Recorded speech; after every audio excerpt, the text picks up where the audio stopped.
बोकारो में आयोजित press conference में झारखंड प्रदेश कांग्रेस कमेटी के महासचिव और मीडिया विभाग के संयोजक लाल किशोर नाथ सहदेव ने देश की शिक्षा व्यवस्था, बढ़ती बेरोजगारी और लगातार हो रहे पेपर लीक मामलों को लेकर केंद्र सरकार पर निशाना साधा। उन्होंने कहा कि वर्ष 2014 से 2024 के बीच देश भर में करीब 89 पेपर लीक के मामले सामने आए, जिसके चलते 48 परीक्षाओं को दोबारा आयोजित करना पड़ा। उन्होंने दावा किया कि बीते 5 वर्षों में 15 राज्यों में 41 पेपर लीक हुए, जिससे लगभग 1.4 करोड़ अभ्यर्थियों का भविष्य प्रभावित हुआ। शाहदेव ने कहा कि सार्वजनिक परीक्षा अधिनियम 2024 में कड़े प्रावधान होने के बावजूद पेपर लीक की घटनाएं नहीं रुकी हैं। उन्होंने NEET, UG, UP police constable भर्ती, सीटेट और यूजीसी नेट जैसी परीक्षाओं में हुई गड़बड़ियों का उल्लेख करते हुए कहा कि 1 करोड़ से अधिक छात्र इससे प्रभावित हुए हैं।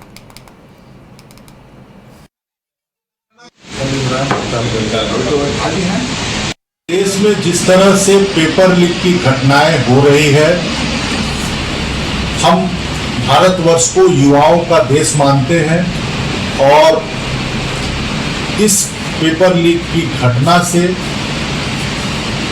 काफी संख्या में लगभग 1.5 करोड़ हमारे छात्र और युवा प्रभावित हुए हैं। जिस तरह से नीट की पेपर लीक की घटना हुई, उसका री एग्जामिनेशन हुआ। इस बीच में दुखद बात यह है कि 93 छात्रों ने आत्महत्या भी की। ये भी एक गंभीर विषय है उन परिवारों के लिए जिनके बच्चे अब इस दुनिया में नहीं हैं। जहां केंद्र की सरकार रोजगार के सृजन में बहुत पीछे है, उचित अवसर छात्रों को, युवाओं को नहीं मिल पा रहा है, उसी तरह केंद्र की सरकार ने अपनी प्राथमिकता जो है शिक्षा के क्षेत्र में घटाने का काम किया है।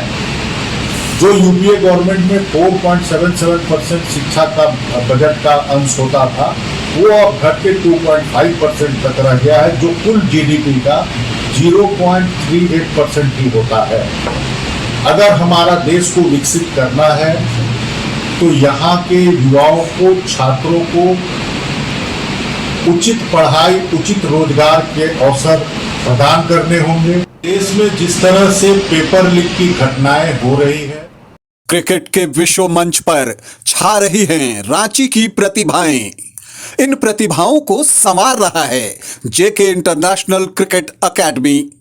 अनुभवी कोच की देखरेख, सुविधाओं से लैस जेके क्रिकेट एकेडमी अनुशासन और आत्मविश्वास का विश्वास भरा सफर।